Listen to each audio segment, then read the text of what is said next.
월드컵 32강전입니다. 월드컵 32강전에는요, 대한민국의 이름은 없었습니다. 이렇게 역사상 실패했던 월드컵이 있었을까요? 시작부터 굉장히 불합리했던 우리나라 월드컵, 역시나 굉장히 많은 의견들이 있었던 월드컵, 역시나 관심이 굉장히 떨어졌던 월드컵. 하지만 경기 중간중간에 이 조별리그에서 치러졌던 경기들 진심으로 대한민국 국민 여러분 또한 저까지 진심으로 응원했습니다.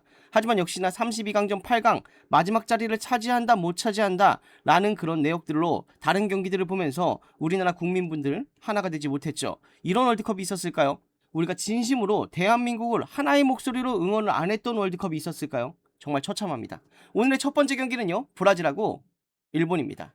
이제 일본은 여러분들 아시겠지만요, 아시아를 넘어서 세계에서도 굉장히 위협적인 국가가 됐습니다.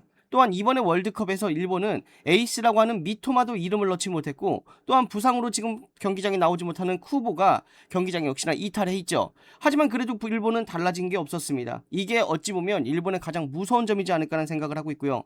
그것 때문에 일본이란 팀을 이제 그 어느 팀도 무시하지 못하죠. 일단 환경적인 측면을 보시면 알겠지만요, 여기는 돔구장입니다. 그렇기 때문에 외부 환경과 상관없이 얘네들의 베스트 경기력을 보여줄 수 있다는 게 가장 큰 장점이겠죠. 브라질, 역시나 세상은 변하고 브라질의 축구가 퇴보됐다고 해도 항상 그 월드컵 혹은 지금 전 세계에 있는 축구 판도에 브라질이라는 이름을 뺄 수가 없죠. 그 정도로 항상 맹주의 모습을 보여줬던 팀.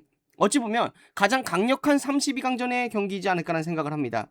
브라질은 솔직히 말하면요, 좀 더 개인적인 플레이가 좀 더 강해요. 2승 1무에 7득점에 1실점으로 1위로 올라온 브라질과 지금 F조 2위로 올라온 일본이거든요. 하지만 여기서 굉장히 중요한 팩트는 뭐냐면, 브라질이 지금 조별리그에서 경기를 운영했을 때 굉장히 부족한 모습을 보였던 경기가 단 한 경기가 있었다라는 겁니다. 그건 뭐냐? 모로코 경기였습니다. 냉정하게 말하면요, 모로코보다 더 효율적인 경기를 하지 못했죠. 그래서 브라질이 어떻게 보면 좀 더 끌려당했던 모습을 볼 수 있었던 경기라는 거. 하지만 이번에 일본 엄청나게 모로코하고 비슷한 축구를 한다는 게 어찌 보면 브라질의 굉장히 좀 위협적인 모습이지 않을까라는 생각을 합니다.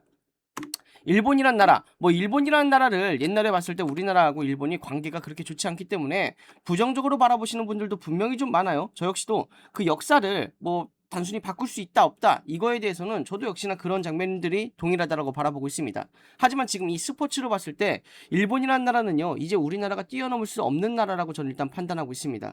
그 조직적인, 그 체계적인 그 시스템은 일본이라는 스포츠를 굉장히 강하게 만들었죠.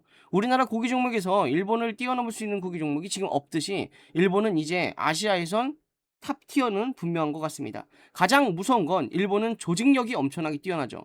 그 빌드업 축구는 어린 나이 때부터 성인까지 같은 바탕으로 경기를 운영하기 때문에, 또한 얘네들은요, 프로팀 산하에 있는 선수들, 흔히 말해 유망주, 대형 유망주가 아니어도 그냥 유망주여도 어느 나라든 오퍼, 유럽에서 오퍼가 오면 바로 보내버립니다. 이게 지금 일본의 가장 큰 무서운 점이죠. 그리고 같은 빌드업 기반으로 축구를 했기 때문에 멀리서 모아도 한 팀이 될 수 있다는 거, 이것도 지금 일본의 가장 큰 장점이죠. 굉장히 좋은 조직력하고요, 전방 압박을 통해서 상대를 질식시키고 있습니다. 일본의 축구를 보신 분들 아시겠지만요, 마지막 3차전은 로테이션을 했죠. 그럼에도 불구하고 질식 축구를 보여줬죠. 아무튼 굉장히 빠른 템포의 경기를 보여주고 있는 일본은요, 지금 현대 축구, 굉장히 많이 뛰는 활동량이 있는 축구하고도 적합하다는 게 가장 큰 긍정적인 장면입니다. 반대로 지금 브라질, 역시나 개인이 더 뛰어난 게 지금의 브라질입니다. 전술적인 측면과 팀적인 조직력을 봤을 땐요, 전 일본이 더 뛰어나다고 하지만 역시나 선수 개인이 가지고 있는 능력 자체는 브라질이 더 뛰어나다고 생각합니다. 브라질이 어떻게 경기를 운영할까요? 이게 가장 중요한 포인트인 것 같습니다. 모로코에서 굉장히 많은 부분을 얻었길 바라면서 1대1 개인 돌파로는 한계점이 있다는 걸 분명히 알고 있을 거라고 생각을 하고 있기 때문에, 브라질이 이 경기를 어떻게 준비하냐가 어떻게 보면 일본을 뛰어넘냐 안 뛰어넘냐 이렇게 바라볼 수 있을 거라고 생각하고 있거든요. 전 개인적으로 이 경기가 좀 길게 끌고 갈 가능성도 있다라고 생각을 하고 있고요. 일본도 브라질도 원래대로의 축구를 할까가 지금 가장 좀 아이러니한 상황인데, 개인적으로 지금 봤을 때 일본이 그렇게 크게 밀리지 않는다라고 바라보고 있습니다. 역시나 배당 데이터도 뜨면 다 전달드리도록 하겠습니다. 그 다음은요, 바로 독일하고 파라과이입니다. 경기장을 보시면 알겠지만요, 6월 말 보스턴은요 20도에서 25도입니다. 그렇기 때문에 지금 야외 경기장인데도 불구하고 그렇게 특별함이 없죠. 경기장에 대한 이슈는 없을 거라고 생각하고 있습니다. 선수단 가치를 보시면 알겠지만 역시나 지금 독일은 9,400억, 또한 파라과이는 지금 1,500억 수준인데 굉장히 더 높은 수치로 독일이 지금 우위하고 있죠. 파라과이, 냉정하게 지금 남미권 팀인데요, 남미권 팀들에서 가장 약팀으로 평가받고 있는 게 지금의 파라과이입니다. 파라과이는 축구가 그렇게 긍정적이지 않다라는 건 여러분들도 뭐 이미 알고 계시죠. 또한 남미권 팀들 중에 유일하게 또 있었던, 어찌 보면 남미권 팀에서 좀 더 강호라고 평가됐던 우루과이. 우루과이 역시나 지금 이번 월드컵 32강전 우리나라처럼 못 갔거든요. 그런데 얘네들 지금 전수기도 띄우지 말라는 지금 그런 흐름들이 있죠. 그 정도로 굉장히 지금 부정적인 거. 우리나라보다 더 지금 부정적인 상황이 지금 우루과이라는 거. 하지만 준비하는 과정에 있어서 우리나라보다는 더 깔끔했는데 지금 국민들이 바라보는 시선에서 우루과이 굉장히 좀 부정적이라는 겁니다. 냉정하게 말해서요. 독일도 그렇게 강하지 않죠. 제가 여러분들에게 말씀드렸지 않습니까? 이번 월드컵은 유럽 팀들이 그렇게 강세의 모습을 보일 확률이 적다라고 했죠. 실질적으로 유럽 팀들이 지금 32강전에 많이 진출했냐 안 진출했냐가 중요한 게 아니고요. 유럽 팀들이 조별리그에서 경기를 하는 걸 여러분들도 보셨을 겁니다. 그렇게 긍정적이지 않았죠. 네. 아무튼 결과적으로 지금 독일은요, 굉장히 좋은 공격력을 보여주고 있는 팀이죠. 그 공격력으로 상대를 무너뜨리는 팀인데 그 공격력이 한계점이 좀 있죠. 왜냐면 내려앉아서 버티는 팀들, 웬만해서 버티는 팀들은 독일이 뚫을 수 있는데요, 역습 카운터를 때리는 팀들에겐 독일도 엄청나게 많이 밀려버리고 있죠. 독일 축구가 이번에 월드컵에서 조 1위로 올라갔습니다. 2승 1패로 올라갔는데요, 결과적으로 그래서 독일은 그래도 1위다 이렇게 평가할 수 있겠지만 마지막 에콰도르전 역시나 패배를 한 것도 여러분들 눈으로 보셨겠죠. 그리고 또한 이 1승 중에 바로 2승 중에 1승을 코트디부아르 상대로 승리를 했는데 아시겠지만 정말 졸전이었습니다. 엄청난 졸전이었죠. 네. 그래서 독일 축구가 굉장히 지금 퇴보됐다라는 것도 그 경기에서도 보여줬고요. 아무튼 독일은 굉장히 강력한 공격력이 있는 건 분명합니다. 하지만 상대팀의 역습의 카운터가 잇따라가면 그걸 밀어낼 수 있는 힘은 그렇게 긍정적이지 않다라는 거. 반대로 파라과이는요, 1승 1무 1패 2득점과 4실점으로 지금 올라온 상황인데 솔직히 말하면요, 냉정하게 약팀이죠. 약팀으로 평가받고 있는 게 지금의 파라과이입니다. 특별함이 그렇게 없습니다. 남미 축구팀을 보여주고 있는 선수들은 대체적으로 결과적으로 그 실리 축구에 대한 의존도가 굉장히 많은데 얘네들은 그 실리 축구도 의존도가 좀 굉장히 좀 떨어진다라고 생각해요. 선수비 후역습이라는 건요, 역습으로 밀 때 굉장히 강력한 힘이 있어야지 그 효과를 발휘합니다. 역시나 지금 파라과이는요, 미국, 호주, 튀르키예 그리고 또한 파라과이 이렇게 같은 조에서 3위로 올라왔는데 솔직히 냉정하게 말하면요, 미국을 제외하면 그 어떤 팀도 경기력이 좋지 못했어요. 더 냉정하게 말하면요, 미국도 강팀이 아닙니다. 그렇기 때문에 파라과이하고 독일은요, 개인적으로 격차가 커 보입니다. 이것도 여러분들 배당 데이터 전부 다 올려드릴게요. 네. 그 다음 네덜란드하고 모로코입니다. 오늘은 여러분들 야구가 없는 날이죠. 하지만 제가 회원분들에게 야구도 전부 다 올려드리고 있지 않습니까? 야구에 대한 댓글도 굉장히 많은데요. 여러분들 모든 분들 다시 한번 축하드리고요. 제가 최선을 다해서 여러분들에게 올려드릴 수 있는 내역들 다 올려드리겠습니다. 제가 볼 수 있는, 그리고 또한 여러분에게 정리해드릴 수 있는 걸 모든 지표들을 전부 다 해서 올려드리겠습니다. 자, 그 다음은요, 네덜란드하고 모로코입니다.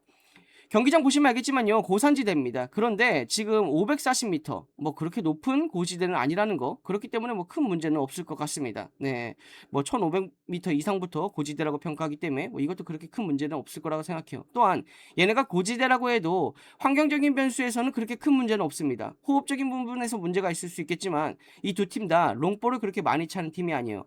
네덜란드는 그래도 좀 더 많이 차죠. 자, 다시금 돌아와서 모로코하고 네덜란드.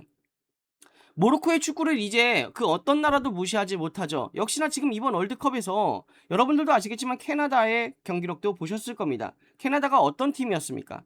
네, 축구의 변방이었죠. 하지만 지금 캐나다는요, 북중미에선 강호입니다.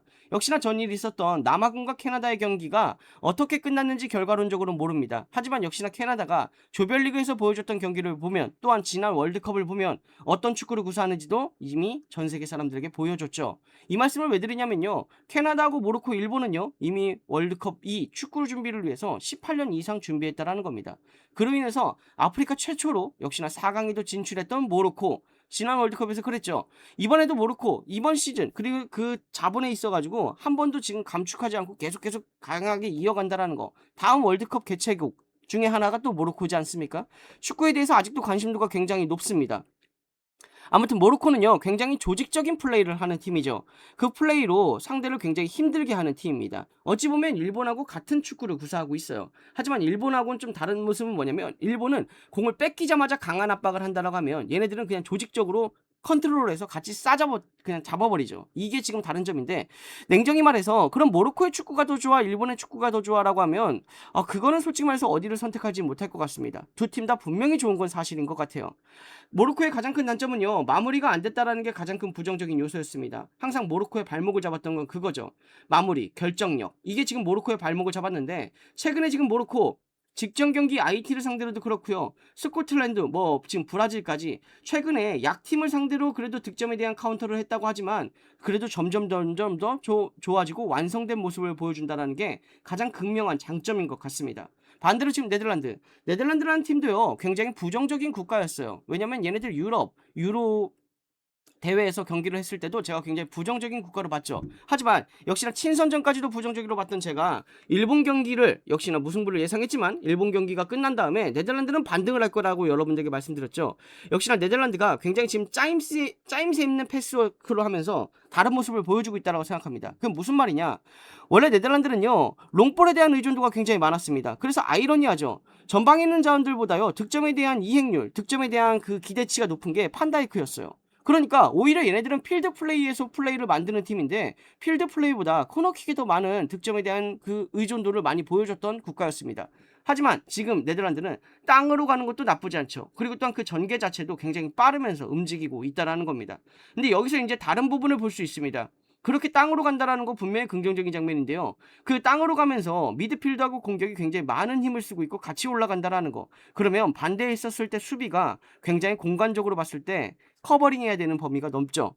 김민재 선수가 이번 월드컵에서도 그런 얘기를 했습니다. 내가 너무 커버링해야 되는 범위가 너무 넓다. 네.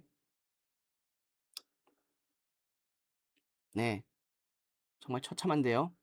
이번 월드컵 네, 아무튼 자, 다시금 돌아와서 네덜란드. 아무튼 네덜란드는 지금 공격적인 부분에선 그래도 예전보다 훨씬 더 좋아졌고요. 그리고 또한 많은 힘을 쓸 수 있다는 분명히 긍정적인 장면들이 있지만 수비에서 역시나 지금 공간적으로 너무나도 많다라는 게 수비의 리스크가 굉장히 커 보인다라는 거. 짜임새 있는 축구를 구사하는 모로코가 좀 더 촘촘하게 경기를 운영하지 않을까 이렇게 생각하는 현재의 상황이고요. 역시나 얘네들 배당이 어떻게 움직이는지 배당에 대한 지표들 제가 전부 다 찍고 있죠. 그것도 여러분들에게 전부 다 보여드릴 거고요. 야구 같은 내역들도 보시면 알겠지만요. 선수에 대한 모든 피칭 내역들 전부 다 보여드리고 있죠. 축구도 역시나 여러분들 아시겠지만요. 배당에 대한 모든 데이터들도 다 보여드리고 있죠. 이건 그 어디에도 없고 저밖에 없습니다. 지난달에 왜 재가입률이 99%였는지 또한 제가 지금 멤버십을 한 지 1년이 넘었는데 재가입률이 94% 이하로 단 한 번도 떨어지지 없는 가장 큰 이유가 뭔지 엄청나게 많은 신규 회원분들이 있는 이유가 뭔지 그것도 전부 다 데이터로 보여드리도록 하겠습니다. 항상 감사드립니다. Yeah, it's our game. 데이터의 바다 위 전술을 띄워 치열한 토론 끝에 하나 된 이 목소리 누구의 패스가 더 날카로운가 우리의 분석엔 경계가 없지 모두가 외쳐 아빠는 축구왕 뜨거운 의견들이 부딪히는 광장 축구란 이름 아래 우린 다 친구야 아빠는 축구왕 아빠는 축구왕 본 채널은 만 19세 미만의 청소년 사행성 행위를 권장하지 않으며 건전한 스포츠 관람 문화를 지향합니다. 본 콘텐츠는 정보 제공 목적의 분석 영상이며 실제 베팅이나 구매를 권장하지 않습니다. 불법 사설, 도박과는 전혀 관련이 없음을 다시 한번 공지드립니다.